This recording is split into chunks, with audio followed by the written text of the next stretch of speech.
when I was a teenager and a child, I was always drawing, painting, and doing this stuff. And then I went to an art school in New York City for high school. And I applied to a couple of schools. I applied to FIT. I applied to visual arts, and it's just very tough to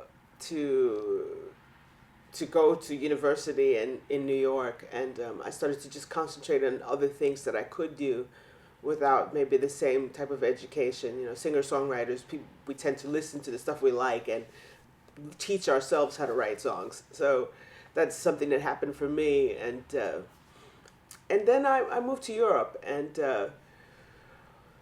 we were in Barcelona, and we were thinking about our kids and their education.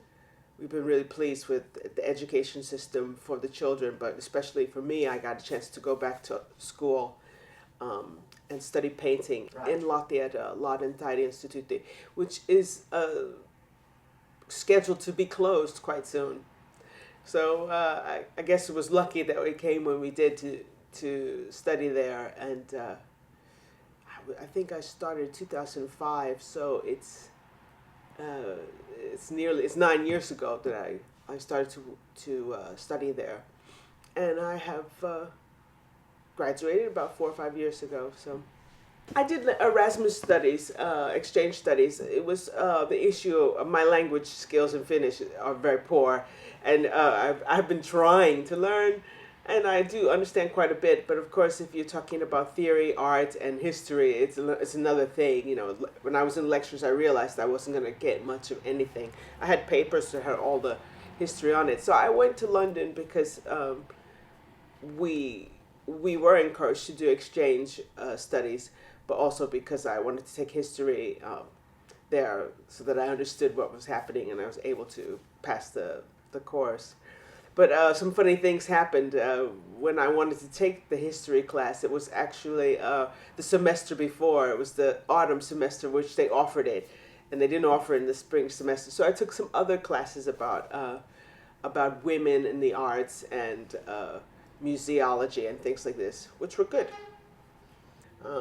For this exhibition coming up, I am really kind of delving into things that are of interest to me in the 1970s when I was a kid. And we always remembered all the commercials, and we always had fascination for these things like slogans and stuff like this. We watched TV without limit. In my childhood, there was no one telling you, turn off the television. So sometimes the TV was on when you were in the next room. It was on and it stayed on. Like, but all the things that were there were pretty funny things. It's just something that doesn't happen anymore. The way that commercials are made, like there's slogans, but it's not the same kind of slogan. There's jingles, so it's not the same kind of jingle. But a lot of it is also about 1970s kind of pollution era, like everybody throwing garbage out of their car on the highway and things like this. There's actually, my husband was telling me there was actually a plastic vita with plastic leaves and everything, and people used them. They actually used them instead of taking it from birch branches, you know. So I thought that was quite funny. I was looking for those, but now the plastic vitas actually looks very plastic, and it's just like kind of strips of plastic instead of bothering to make them look like leaves. But I thought it was very funny that even here that there was this kind of not so much consciousness about littering or garbage or waste, and that they would make things like vita out of plastic. So I thought it was pretty cool. Yeah, this exhibition will be titled Talking Trash. It's about childhood imagery, things that stood out for me. Some of it is about, it really is about 1970s type of iconic things. Maybe homesickness. I don't know. also things are different even where I come from. New York is this very different place. Brooklyn is a very different place. All the neighborhoods that I used to live in, they've all changed. They're very fancy too, and sort of my sister's still in Brooklyn.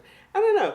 I think it's homesickness, but it's also maybe some missing the era, and noting the era and the changes between now and then.